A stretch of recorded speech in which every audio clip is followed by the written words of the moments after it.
আসসালামু আলাইকুম রহমতুল্লাহ। চলে আসলাম মিঠাপুকুরের ১ নং খোরাগাছি ইউনিয়নে অবস্থিত দৃষ্টিনন্দন একটি বট বৃক্ষ দেখতে। রমনার বটমূলে কথা হবে মন খুলে, আসলে মন খুলে প্রাণ খুলে কথা বলার মতো পরিবেশ এখানে। চারিপাশে সবুজে প্রকৃতির মাঝে এই দৃষ্টিনন্দন গাছটি যেন সৌন্দর্যে ভরপুর হয়েছে এবং এখানে নানান রকম পাখি বসবাস। অনেক দূর দূরান্ত থেকে এই বটবৃক্ষ দেখতে আসে।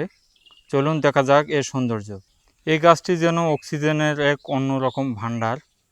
দেখতে পাচ্ছেন গাছটিতে কত পাখি বসবাস করতেছে এবং কলরবে চারিদিকে, কত সুন্দর মাশাআল্লাহ। আল্লাহ তাআলার অন্যতম নিয়ামত এই গাছটিতে কত রকম পাখি, সত্যি অসাধারণ। পাখি যেন গান গাইছে গাছের মগডালে বসে।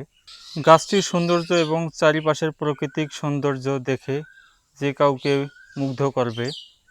সত্যি অসাধারণ লাগতেছে এই গাছের সৌন্দর্য এবং চারিপাশে পাখির কলরবে।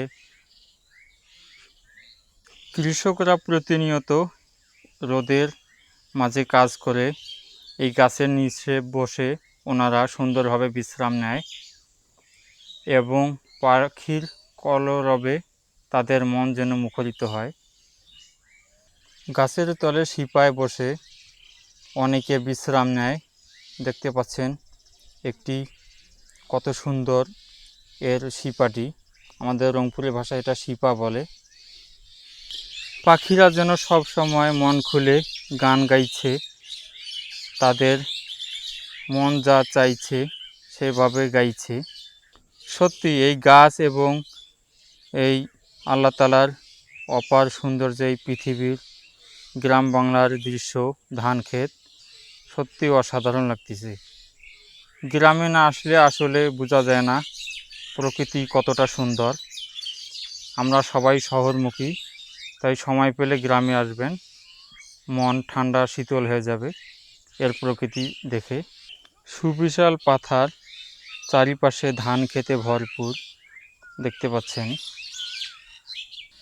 পাখিরা আপন মনে গান গাইছে এবং সুন্দরভাবে তারা বাসা বানাচ্ছে তাদের বাচ্চাদেরকে রাখার জন্য। কিছুদিনের মধ্যে তারা নতুন ধান খেয়ে ডিম পারবে, এরপর বাচ্চা দিবে। তারা এখন অনেকটাই ব্যস্ত পাখির বাসা বানাতে, সুন্দরভাবে তারা বাসা বানাচ্ছে। সত্যি আমি যেন বারবার মুগ্ধ হচ্ছি এই গাছের সৌন্দর্য এবং এই পাখির কলরবে। এই গাছটির সৌন্দর্য আরও বৃদ্ধিকরণে দুটি গেট এখানে বানাবে, তাই পিলার সামনে দেখতে পাচ্ছেন।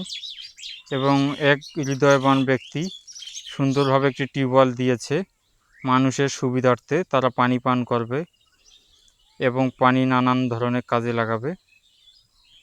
আল্লাহ তাআলা তাদের যা খেয়ে দান করুক, যে ব্যক্তিরা এত সুন্দর কাজগুলো করেছে। সবুজে প্রকৃতির মাঝে এই গাছটি কেমন লাগলো এবং এই প্রকৃতির সৌন্দর্য কেমন লাগলো অবশ্যই কমেন্ট সেকশনে জানাবেন।